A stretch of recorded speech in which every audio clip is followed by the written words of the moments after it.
And welcome to another Round the Rotary with me, your host, JP Warren.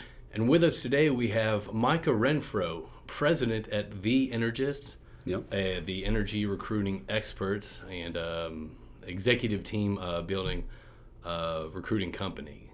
Again, that's the Energists. And first off, thank you for being here today. I appreciate that. And we had I guess you reached out to us and discussed that you were you were buddies with previous guests before, Michael Risby, Jason Churchill, guys that are close friends with me, and I thought it would be an excellent opportunity to have you on the show today. Yeah. Because I believe that I think what your company and what you do is so pertinent and I guess relevant to what's going on in not just our industry but every industry right there. Because you and I were just talking and. For those that are listening, usually Around the Rotary is more off-the-cuff conversations, and we were talking before, and there's just so many good points right now, and so many good, I guess, avenues of discussion that we can go down. We're going to kind of stay on a script today, just because we think it's very important. So, again, Micah, thanks for being here today, and I guess let's kick this off. Yeah, it's good to be here. I like your Texas Tech themed sound room and.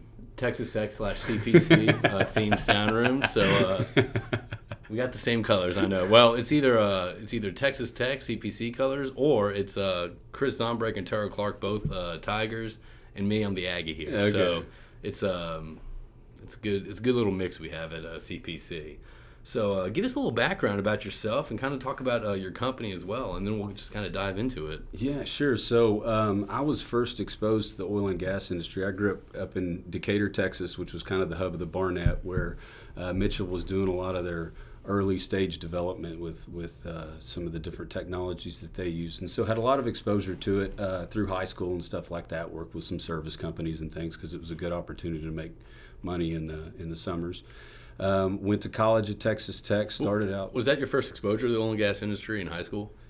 Or was your father in it? Or? No, my grandfather was. Okay. So my grandfather was an attorney for George Mitchell and worked with him on some stuff. Okay. And then had been just kind of involved in just the mineral process, and royalties and stuff like that. Never from any kind of technical bench or anything. And then went to Texas Tech, started out as an accounting major. Got too far into accounting to completely drop it before I realized I did not want to be an accountant. It was an easy pivot to go into finance, and so did that. Worked at Wells Fargo and kind of cut my teeth there straight out of school. All right. Did that for a few years. Went back to grad school. Was going to start the MBA program, and then somebody asked me, like, why are you going to do MBA, why not go further into one or the other? And so ended up getting an MSF at U of H in global energy management. While I was doing that, ended up doing some recruiting for a different firm, did that for a while, and it was actually at the time that Weatherford was going through some of their tax issues. And so I rebuilt their tax team in pretty short order. And the guy that was the founder of the Energists, because the firm's been around since '79, heard about it and called me to come over and work for him and recruited me in to come work for him. Told him I was still in school, but it worked really well with just kind of when you could work and go to school. That first role, when you said that you started kind of recruiting, I mean, how did you get into that if you're trying to pursue, I guess, a master's in energy? Yeah. So it was kind of a weird deal. I was at the Houston Racquet Club, and I wasn't a member, but one of my mentors was, and so I was watching the event just to have something to do. And I just sat next to this lady and started talking to her, and she said, "Have you ever considered this?" And I hadn't. I didn't even know that it existed really as a career path. And so I went through a few interviews with her and the rest of her team and ended up going on to work for her and did that for about 6 or 7 months and then got pulled over to the Energists. So you've been there for how long? I've been there for about 10 years. Okay. Yep. And I started out as a consultant and then bought the firm with a partner about 5 years ago. Okay. 4.5, 5 years ago, something like that. Wrapped the MSF in, I think, early 14 maybe. Okay. And then bought the firm at the end of 14, early 15. So actually right when the last downturn was, I guess, occurring. Yeah, I bought it about 4 months into I don't know if you'd call it the current downturn or the last Yeah, downturn. it's kind of we've got remnants of the previous downturn that have kind of segued into this one. I don't think we ever got out of the last downturn. Yeah. But, that's a good point. But the firm was founded in 1979, and it was 2 engineers and 2 geologists looking at it from we'll be technical people recruiting other technical people. Right. And that took off. They did that for a long time, built teams that, some are around, some aren't. Like they put, I think, 48 people or something like that on Kerr McGee, the management and stuff like that, with actually a Rispy's previous boss, Chuck Malloy, and all those folks. And then built out Maxis and Pennzoil and Devon's International and Deep Water teams. We did most of Chesapeake's managers and VPs. And then if you kind of fast forward to the last 5 years, we've worked with about 76 different portfolio companies, private equity-backed portfolio companies. We've put a couple of different banking A&D teams together. And then we've done the technical teams at about 11 different private capital providers, be it the private equity firms or the debt and credit specific facilities or the small family funds that are doing direct investment that need kind of an advisor. So you went from kind of, once y'all took it over, it was kind of more of a technical team focus. And then I guess once you, bought in, or whatever you want to call it, once you actually took a leadership role there, I guess y'all kind of diversified more. We diversified, but remained in the same space. So we didn't change the types of roles that we were working on, but it just, I think that as most industries do, the industry of specifically staffing, headhunting, recruiting, that kind of thing has changed. Right. I think a lot of it has to do with social media, and a lot of it just has to do with the fact that there was a lot more expendable income that oil companies were just spending a lot more money in that space, and so they would build out their own internal recruiting team. So if you were looking for a 2 or 3 year or a fresh hire, reservoir engineer, drilling engineer, whatever, and it didn't necessarily matter what basins they had experience in. It was more about someone that could learn the trade or something like that. Then they would just do that internally. So it wasn't as much building out teams, the big company teams. And then I also think it had to do with there was so much growth in the last 5 years. All the growth has really been in the private capital space. Right. You haven't seen the independents adding a lot of people. I mean, there's been a couple of companies like Encana did a little ramp up a couple years ago, right before they acquired Newfield and stuff. But for the most part, there's been a little more constriction and reduction in the independent space and a little more growth in the private space. Well, that's something that I've seen, all these companies always pop up. I guess in the last 5 years. That fortunately that's not the trend that we're seeing this year. But let's kind of dive into this, because I think you have so much good information that you could share to our listeners and to our viewers. So I'm going to go ahead and kind of read off the script right now, if you don't mind, I guess. So we talked about you kind of bought in during the last or the current downturn, I guess. Depends on how you want pre-steroids and whiskey bent. What are you seeing the difference between I guess this downturn and the previous downturns? Well, I think this specific one, there's a lot of things, or I guess if you want to break it into, it would depend on how you wanted to split up the 14 to now. Like 14, I think had a lot to do with a lot of things, and I think that the Saudis just kind of misgauged what they were doing with pricing. I think that the recent struggles that we're experiencing in the industry, I think there are so many different variables contributing to it versus just an oversupply or versus just a this or just a that. Instead of it kind of being a single variable influence, you've got let's just face it, and we'll get into it more later, but the global pandemic is affecting every industry. Correct. It's not just oil and gas. Now, it may be enhancing the current oil and gas issues, but or it certainly isn't helping. But enhancing or accelerating? Both. And so I think that the difference is that that there's so many different things at play that are affecting it now that haven't necessarily been at play affecting other downturns. I also think that technology is going to continue to play a more and more impactful role. It's always been a big deal in oil and gas, but it's getting to where there's a lot of automation, there's a lot of AI, and I don't think it's just specific to oil and gas. I think that it's across anything that's kind of manufacturing or industrial driven. I think that things are starting to shift more to be either AI driven or an individual that can input data, and then the computer does a lot of the work. And so I think it just changes. People adapt, and they find ways the companies adapt and find ways to make do. Now, that doesn't mean that they're going to be in growth mode, but at least for babysitting what they've got going on now, I think that's changed the downturn a little bit too when it comes to staffing. Right. So during this, sorry if that was a little bit loud. So, I mean, I agree. I mean, you do see a certain shift towards more of a technological focus right now when it comes to, I guess, the oil and gas industry. Right now, more of a focus on that, whether it's price driven or whether it's just to yield better results. Yeah.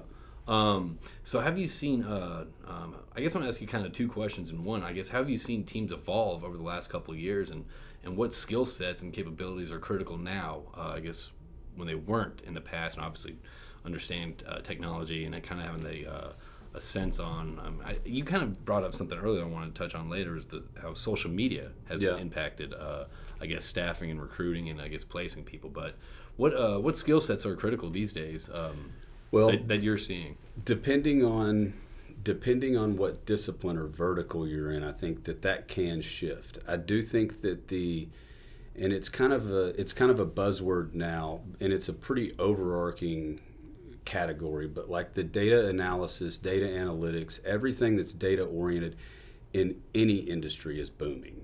That's what everybody wants, and we've always done data analytics. Like people have always taken data and analyzed it. That's not something that's new, but there are new software packages that are coming out, in particular as it pertains to like engineering and things like that the guys I'm sure all know about, that all the listeners know about. But some of the coding metrics and things like that is becoming, there's not a team out there that doesn't have people that can do that.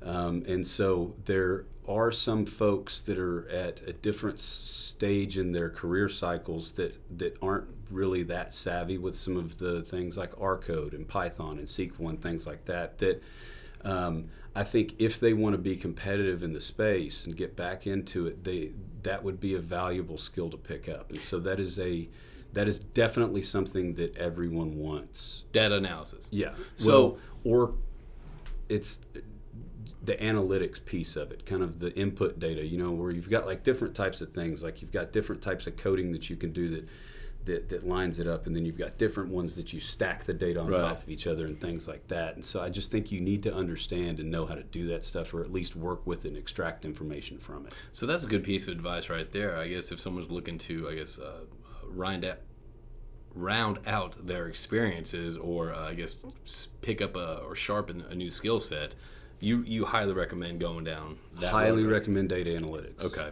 All right. Well, that's a good point. Another point to that is that, like, if you notice all the different certifications that schools do, like the advanced certifications, pretty much everyone has picked up a data analytics program. Okay. Like you never used to see it. I think A&M might have been one of the first ones that did a master's degree in data analytics. Probably. Or at least in this area. I know that MIT's probably done it since the inception of time. I think MIT structured theirs off of Tech Center. I believe that's correct, but don't check. Yeah, but and so I think that other schools have continued to do that. And so I think that anytime you see something like a school adding this, and it's kind of a study like that's kind of across the board, then that's going to be coming up in pretty much every industry. Especially if they're adding, that's correct. And so where are you seeing, besides that, where are you seeing hiring trends going in this day and age? Well, so trends, I think, back to what we were talking about with a lot of things just getting more automated in technology, I think that there's going to be a shift, and it's kind of like, they've talked about in the news and stuff like that about learning new skills and learning how to. I think like if you take for instance, if we've got, and I'm just making up numbers, say 30% of the current oil and gas industry, and it's probably higher than that, is currently out of work, or at least has shifted to a different type of position than what they've been doing. People tend to kind of get in their comfort zones and keep looking for the same role over and over again. There are so many transferable skills that you can take from industry to industry that I think people don't necessarily recognize. And so the trend that I see in oil and gas in particular is that I think that teams are going to continue to constrict. I don't think that we're ever going to get back to where you've got a regional, say you're looking at asset teams, and then you've got your regional VP or your asset manager, whatever you want to call it, and then they're managing 60 people. Right. I don't see that kind of thing coming back. I think that there's going to be constriction, and I think it has a lot to do with the different software packages that are rolling out. I think that it has, like if you think about when you used to do reserves, you'd have 10 reserves engineers working on it. Well, now with some of the software that you've got out there, you can get by with doing 2, and they're managing the process and some stuff like that. And so I think that as the industry adapts and develops, I think that we as a people are going to have to adapt and develop. And so, well, that's something I'm not trying to cut you off, but that's something that we've discussed with several guests around the Rotary is adaptation, innovation, and that's all kind of segueing into what you're speaking to now. But I'm kind of seeing on LinkedIn, you're right. I mean, you talk about people being in the oil and gas industry, and they're holding on so tight of staying in the oil and gas industry. And I think I kind of want to potentially go into that later on. You're seeing on LinkedIn a lot of people that are now looking outside of the oil and gas industry, maybe in other renewable industry or whatever, pharmaceuticals or construction or any other type of industry. Mm-hmm. You're seeing that a lot because right now, I guess and you probably know more about it, you know better than I do, but you're not seeing opportunities really pop up in the oil and gas industry right now. No. And if they are, they're just kind of filler positions, I feel like. Well, at least not in the same positions that they have been. Right. You are seeing there are positions that are coming open at places, but they're not for, it's not for a drilling engineer in the Permian or something like that. I think a lot of the drilling seems to be not at the larger companies, but at the portfolio companies at least is outsourced to third parties. And so I think that's kind of where that's going to come into play as far as the drilling piece particularly. Such as companies like CPC. Yeah. Go on. So, but I think you are seeing, and I think that as they try to get to the carbon neutral contributors and things like that, there's going to be growth in other spaces within the energy companies. Because the largest contributors or investors in renewable sources have always been oil and gas companies. I think at one point in time, BP was the largest wind producer of energy by like 2x or something like that. I just read where they're going to be, I guess their 2050 goal is now, 2030 when it comes to, I guess, carbon neutral. Like that. And so I think there's going to be opportunity, but I don't think it's going to be in the same place. But I do think that there's opportunity to use the skills that we've acquired in the industry that they're completely usable and applicable skills in other places. I mean, if you think about like something that, we're a very organized industry. Right. If you look at, if you want to talk to some spreadsheet gurus, just talk to somebody in oil and gas. They can build an Excel spreadsheet in a heartbeat. I think there's just so much value in that, and I just think that sometimes it's hard to break from like, well, I've been a reservoir engineer for 12 years, and that's what I know. Well, that's what you know in title, but there's a lot of skills and things like that you could apply to different industries and still be impactful. And so I think that the trends that I've seen it's not a resurgence like the 80s, when we came back in the market boom. Not that I wasn't in the industry, but I've studied it and read about it. Are you seeing people hold on to their previous titles and previous roles and want to find something very similar recently? Or are you seeing people kind of jump ship and kind of, as you said, transfer those skills to a different role? Well, I think that I probably realistically don't talk to as many of the guys that transfer into different industries.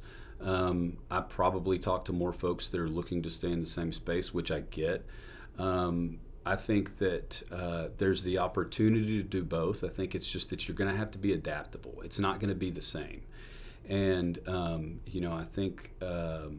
I do think that there's transferable skills, like I keep saying, but I don't think everyone. I'm not saying I don't think oil and gas is ever going to be a great business to be in, because I still think it's a great business to be in. It's great people, it's intelligent, and everyone's capable, and I love working in oil and gas.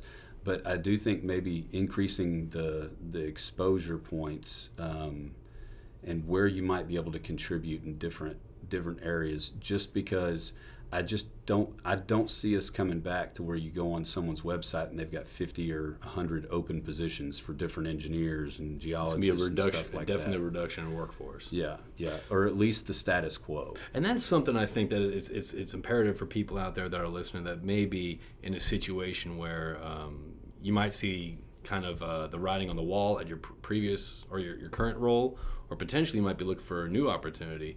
I think it's important, exactly what you're just saying, is kind of take a step back. Try to look at your role and your skill set from all different angles. Don't just kind of have that tunnel vision of oil and gas. I mean, that could hinder people, I guess, in the advancement of their careers, whether it's in the oil and gas industry or whether it's finding something else outside the oil and gas industry. Yeah, and I just think that there's so many talented people in the industry that it just gets to a point where it's about the positions that are open and available. I mean, let's face it, like it's not like oil and gas is given the current climate in America, the most popular industry in the space. Correct. And I think part of that is the fault of the industry. Mm-hmm. I think that we do as an industry, I think we do a very poor job at educating the public as to what we actually do, the self-regulation that we actually impose, and just the overall contribution to the economy. I think that people just look at it as like, okay, so again, just making up numbers, 50,000 people are going to lose their job. Well, so that's engineers, geologists, and some pumpers are going to be out of work. And it's like, but what you don't get is that, okay, so that's 50,000 people that are contributing to loans and all the collateral ramifications that those healthy incomes generate in the economy. Right. And I think that right now in the United States, everyone wants to ignore that and just kind of scoff at oil and gas and criticize them as being the leading climate, global warming, and ruining environments and not cleaning up and not being, I guess, responsible about operations. Right. And I think that we as an industry do a poor job at educating the public. We've always done a poor job educating. Yeah. I mean, that's not something that we're facing now. No. I mean, that's something I don't mean it as it's not a new problem. That's been going on for decades. Yeah. I just, it's just, I think it's going to continue to be a little bit of an uphill slog, because right now what everybody wants to hear is that you're going to be carbon neutral and all this kind of stuff, and it's like, well, you're not really ever going to be carbon neutral.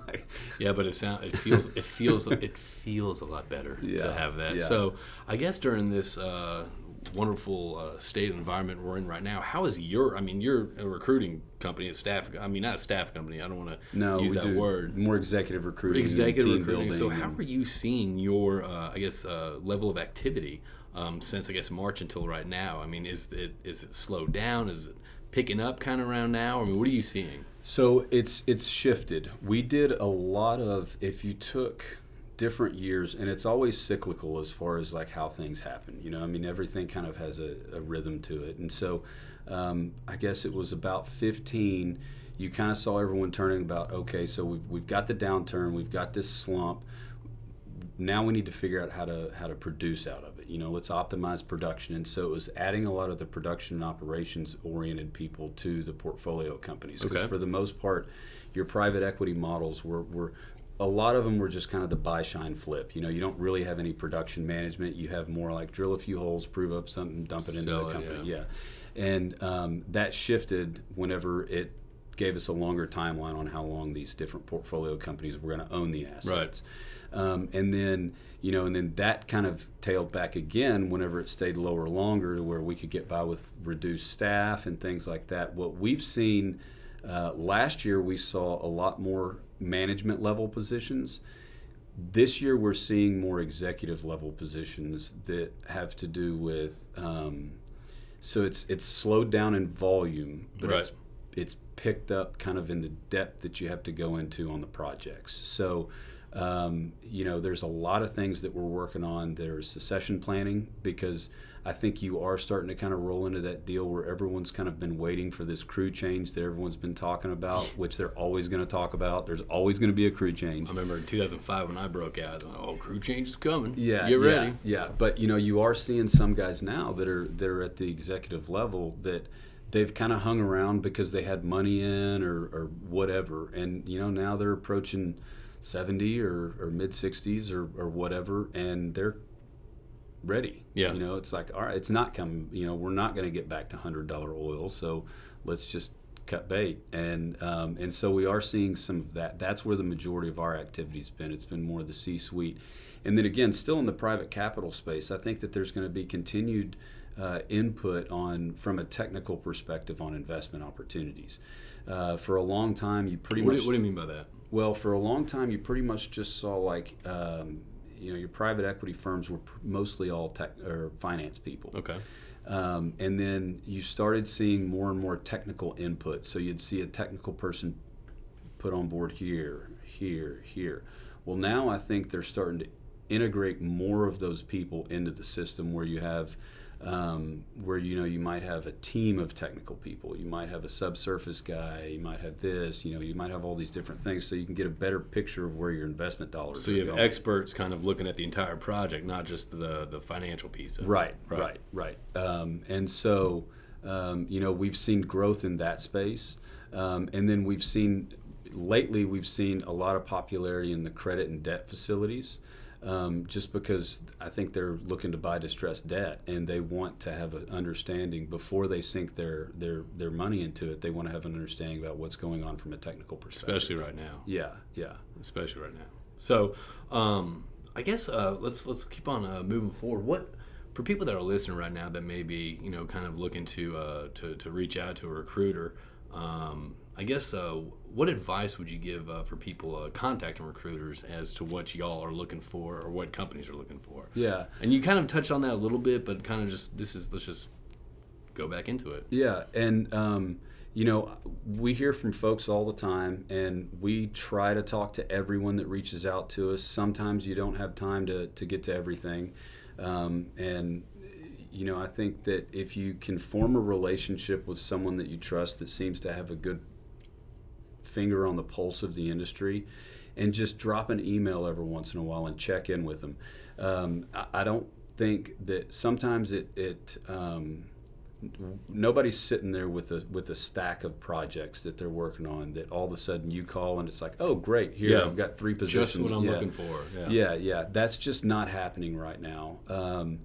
Not to say that can't turn at any time, and I could be totally wrong about my predictions on ramping up of staffs and everything like that. I hope I am. Hopefully you're wrong, man. I mean, I know. Hopefully I am. But just keeping in touch with someone, and I think that talking to someone about your specific situation, I think can be beneficial. I think that, especially right now, I think it's good for people to talk in general. So how would people network during those times when people, I guess, offices aren't allowing people in? So how would people network with a recruiter?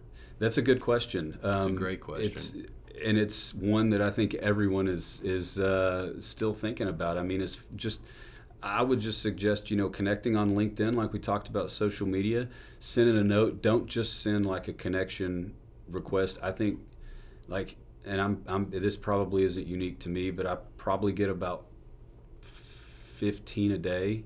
And if there's not a note attached to it, I don't even look at it. And just, mention how you might know someone or something, kind of give some kind of differentiation. And also customize it. Yeah. Don't make it, nothing's worse than getting a mass hey, I noticed we have mutual connections. I'd love to connect with you on this platform. Yeah.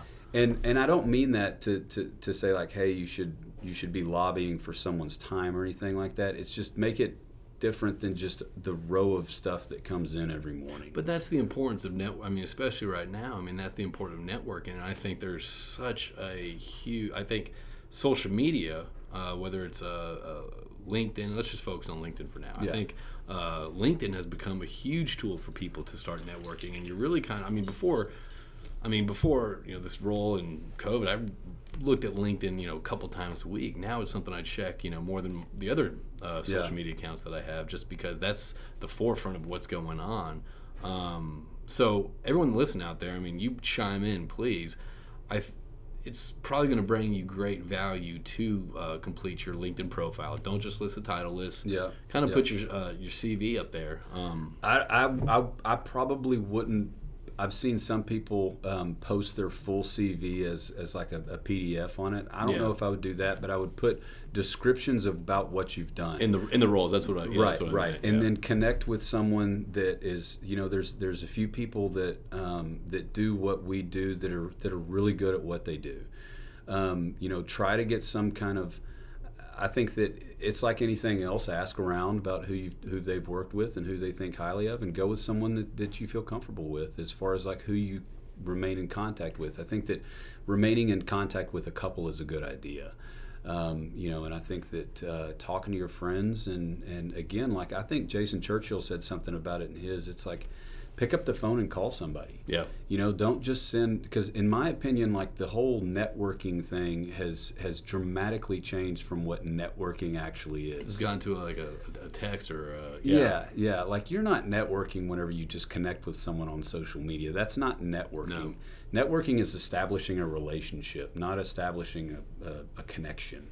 And so I think that talking to people and, even if we can't get together in person or something like that, a 5-minute phone call is just to learn about each other, and kind of learn about what you want to do and learn about, talk to your friends and see if they've heard about anything and what are their companies up to and things like that. And I think that's the way to network right now. That's kind of what Ruben Rico discussed. He when he was released from a unit, he went in the full time. Okay, well, looking for a job, networking is my full-time job now. Yeah. And he was doing breakfast, coffees. He was meeting with people inside the industry, outside the industry. I think he did such a good job of being productive at networking versus, you're right, making a connection. Yeah. Oh, I'm friends with Micah. Okay, well, he'll see my stuff and he'll certainly reach out to me. But that's not the case. Well, there's just a lot going on, and I think that and I don't really understand how LinkedIn does their timelines and all that stuff, because it seems like I see the same 5 things pretty much all day. It's all over the board. I know. But just talk to folks and not just headhunters and things like that. If you see somebody that you went to college with that's starting a new deal, then reach out and ask them if they want to go get coffee or grab a beer or just talk on the phone or something like that. Be curious about it. Yeah, and just find out. You can't. Nothing negative comes from finding out more information. Don't stay stuck in your little pond. Yeah. Try to get out there. And this kind of, I don't know if we just answered this, but what advice for the people out there currently in the market? And we just discussed that. We talked about networking, getting on LinkedIn, completing your LinkedIn profile so people have some sort of information about you when they're kind of logging into that, or when they make the connection, they just do the elevator quick glance at your profile, fill it out. Yeah, I think so. I think fill it out and again, just keep your options open. Like, don't say like, hey, I want to do this. I'll say one thing that we have seen when positions do come up, we've talked to a couple folks and they're like, no, I'm only interested in this side of town. It's like, well, good luck, man. And like people will reach out to us that have gotten let go and they're like, well, I'm not interested in relocating to different cities and things like that. And I totally understand that. And I think that there's a family obligation that you can have, that if your kids are in school and things like that, or familial relationships and situations and stuff, I totally get it. Right. But there's been the majority of the times that we've seen that, it's been in the cities that there's not hardly any activity, and there's a reason there's no activity there. I've gotten several calls from folks that are in Denver, and they're like, I'm open to something in Denver. I'm like, well, I've got something that's close to what you're looking for in Houston. Would you be open to that?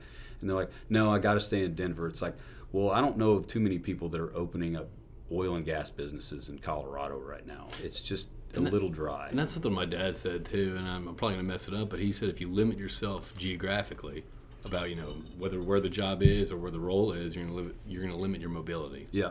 And I think that's people have to, if you're out of your role and a new role pops up, it's going to change your world. So take everything with it. And, I encourage, don't kick the tires as far as taking it all the way to offer stage, but first conversations don't hurt anything.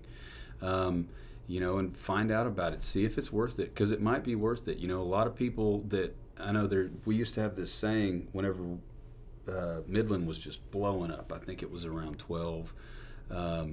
Midland's one of those towns that people go kicking and screaming, but then they won't leave once they get there. Right. They like it, or it's a great town to raise a family in. And I'm not just selling Midland. I'm not doing that. But sometimes there's some hidden gems out there that you can like. I've heard that so many times. I've heard a lot of people move out there from Houston or from Denver, and you just ask them about it. And like, honestly, man, I'm kind of enjoying it. Like, It's a great place to raise a family. I'm meeting some good people. It's a good little community. Yeah, Tulsa was the same way. A lot of people were like, I don't want to go to Tulsa, or I've never heard anybody say I don't want to go to Dallas, Austin, Houston, Denver, but I've heard some of these other ones, and they just don't want to leave once they get there. Lafayette's another one that I've only been to Lafayette for work. Yeah.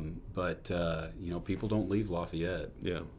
Well, I mean, it's also one of those things too. It's like, you're right, the first conversation doesn't happen, and if it sounds something that you're okay, well, this wasn't in my forefront, what I thought that I'd be doing. Well, I think every role in every person's, I mean, just like you taking on your recruiter role, or me, going to Saudi, or taking on this role. I've never done this before. Yeah. I think it's important for people to be open to new challenges, new experiences, and new potential opportunities, whether it's in the oil field or outside the oil field. Yeah. So I think people always need to don't limit yourself if you don't have to. Yeah. On your location. And again, like, I don't want that to sound like I'm downplaying the importance of family if you've got, right. And I get that, but maybe there's a workaround to that. Maybe there's something that you can kind of work with the employer on that. It's still worth the conversation. So are there different little hot spots or geographical areas that I guess the job market is kind of better than others, the hot zones you like to sit on? Yeah, I think, again, I don't mean to pick on Colorado, but nobody's real excited about opening an operating company in Colorado right now. It's not. I just think in general it's not very welcoming of the industry. I think it seems to be more expensive to get office space there and things like that. Houston's always going to be, I think, at least for our lifetimes, kind of the hub of the U.S. Opportunities. We've seen some positions picking up in Dallas, particularly as it pertains to the minerals groups. It seems like there's a lot of minerals groups in Dallas. Okay. We just recently wrapped up a pretty good sized team that's at the private equity fund level. That's a minerals company, and so I think there's growth going on there. I think that's a lot where a lot of the money that's buying the distressed debt and things like that. Dallas-Fort Worth region? Yeah, okay. Yeah. And so there's that. I haven't seen a whole lot going on in Austin. There was pretty significant growth in Austin a couple years ago. I remember that. It went from like 2 operators to like 13 or 14 operators over like a year and a half. Well, and I think Parsley like doubled in headcount, right. And you had Venado was ramping up under KKR, and you had Petro Legacy cranking it out. You had Three Rivers, yep. You had Lux, you had ATX, you had all these companies start popping up, and so that was a real hot spot. And obviously, it's all, I think pretty much all of them are out there around Bee Cave, so it was a good place to live. And I haven't seen anything I can't think of anything in the last year that's come up out there. So it's kind of probably stagnated off a little bit. Yeah. I think a lot of those companies, especially the portfolio companies, you get to a size and you're not growing because your asset base grows. You're more filling out what you've got, so you don't need a new asset group, because you're still going to be focused on the same asset. You're just looking for different disciplines to help you manage that asset. So we're talking about the oil and gas specifically right now, and I guess people that are currently looking for a new opportunity. What other industries, I guess, would you say, what are some options that people would have outside the oil and gas industry? I've thought about that a lot. I think the easy answer to that is the growth in the renewable space. I think that's growing. I think that the power and utility space seems to be up. I mean, again, you got to take COVID out. I don't know that energy demand is growing a whole lot with COVID, but power and utilities. There's the refineries are still pumping. If you've got transferable skills there, I think you can learn. I think that, it's a tough question. I mean, it seems like a lot of folks are getting into real estate, but it seems like there's some hot spots for that. But I don't know if that's necessarily as transferable skills. It is just that you're capable of doing it. Just to fill for kind being of, hard yeah, work, right? Yeah, for doing the hard work. I think industrials, I'm very fascinated by industrials. I do think it's back to that learning a new skill. I think that the data analytics and learning how to kind of manipulate some of the new technologies and data sets, I think is going to be important. If you look at, I think places like Tesla is always hiring, SpaceX is always hiring, and there's going to be growth in Austin with all that. Right. You're looking at that being kind of Silicon Valley of the South, and with Tesla opening the new office there, you've got Amazon just opening a new office over there. You've got all these other different kind of tech booms going on over there, and they're very transferable skills. It's just not the same application of those skills. That's just one of those things where I'd be curious. Like if I was sitting here in a role where I was actually looking outside the oil field. Is there any resources that people can, I guess, go to kind of start that mindset shift or the paradigm shift of, okay, I can take what I learned at company X in the oil and gas upstream industry and transfer that to this? Is there anything that people, I guess, can or resource people can talk to start, I guess, getting that thought process going? Yeah, I don't know about people to talk to, other than, again, just talking to people in general. I think that the more people you talk to, the more ideas you get, and even if it's just them brainstorming, just because they're looking at it from a different perspective. There are different resources out there. There's a lot of different places that offer the certificates in data analytics or data science or something like that. If you want to go a step further, you've got the master's degree in data science and data analytics. And I'm not encouraging everyone to go out there and go into get their master's in analytics. Yeah, I'm not encouraging that, but I do think that there are different skills and stuff that you can do. And the deal is that those are agnostic to industry. So you're going to be in class with a lot of people from different industries, and so there's another way to network get ideas. Right there. Yeah, like I had a friend that placed him years ago, and we still get together about once. We try to get together once a quarter. It's probably down to about once or twice a year. Thanks COVID. But he got his MS in data analytics.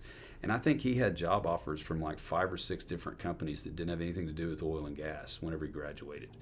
I just think that it's a really, really hot trend, and I think that everybody wants it, and I think it's transferable. And I think that, again, working on projects that are outside your kind of comfort zone. So if you go work on these class projects, then you're going to get a deal where it's like, okay, here's your project, and it's taking a valve manufacturer, streamline their processes and integrate and figure out where we should devote more time and spend more money. Well, you're working on a team of 3 guys or 3 people, and 2 of them might be in this, one of them you're in oil and gas, and then one of them's in something else. Right. Well, so that means you're getting 4 perspectives all put together in a pool and seeing how they can work and seeing what you have that they have, what they have that you don't have, and things like that, and so you can build off of it. I think that's the best way to do it.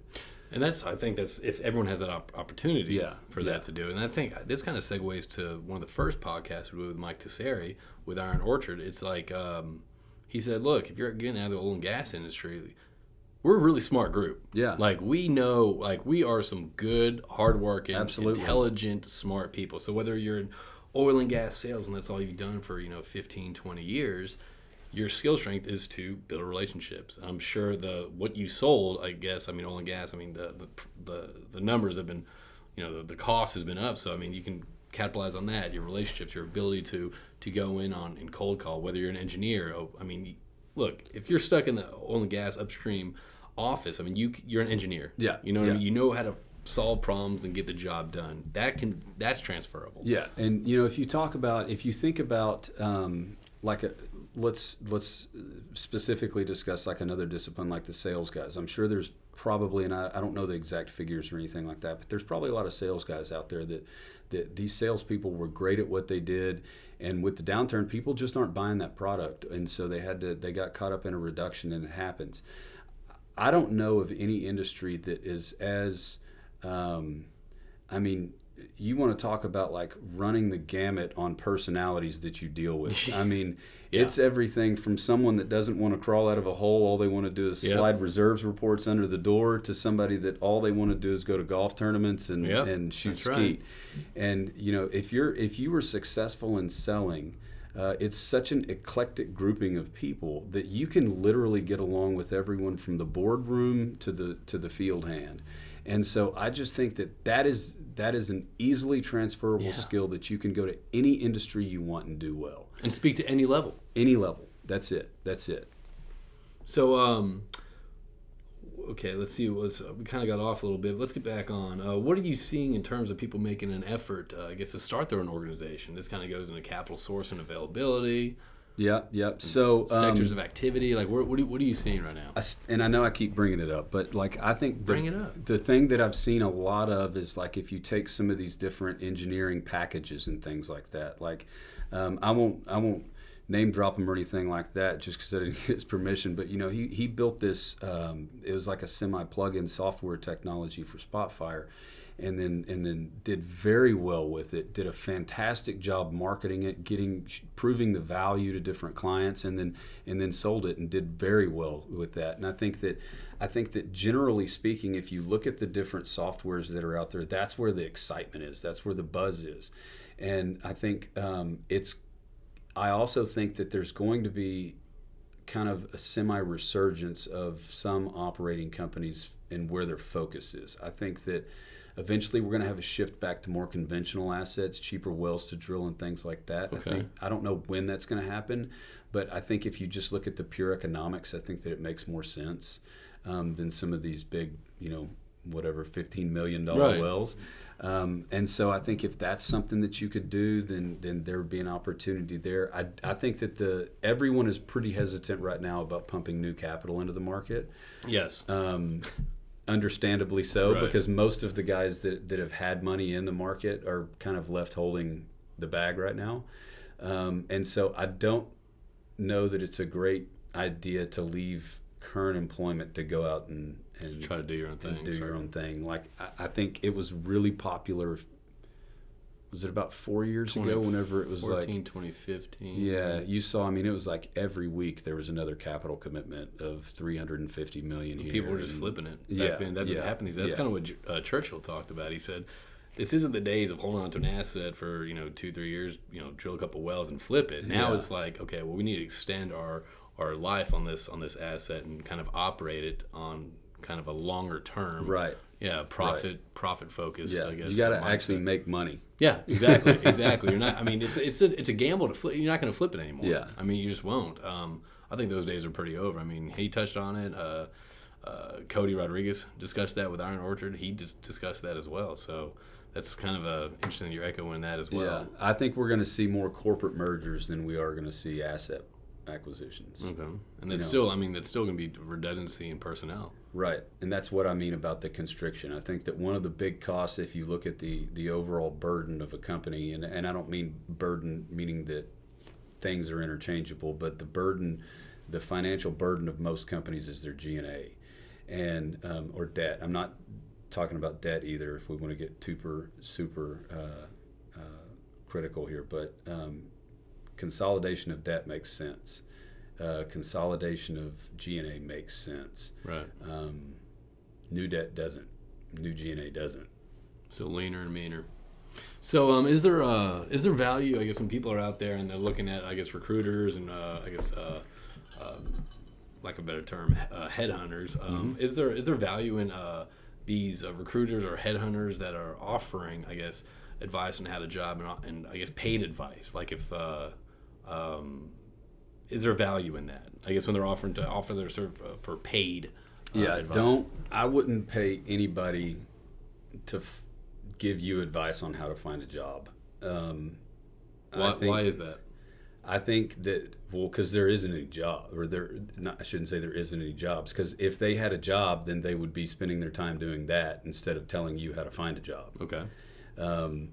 It's like going to the dentist and them telling you how to, find a good person to clean your teeth. Like that doesn't make sense. But So I would avoid that. Again, like most headhunters out there, like my office and other places, like most of us are pretty happy to talk to folks. I think that we've talked about the technological growth and social media and all that, and how it's going to continue to play an important role in the industry going forward. I still think it's going to be based on relationships, though. Right. And I think that anyone that doesn't have the foresight to value and develop those relationships, I think they're going to regret it in the future. If you think about anybody that you've fallen out of touch with, your best friend from high school or whatever, it's always like, man, I wish I would have kept in better touch with them once you see them. That's the same thing with the industry contacts. Just keep in contact with your people, and that's going to be the way that you get back in the market. It's not going to be somebody offering you advice on how to get into the market. I mean, what are they going to tell you that you don't already know?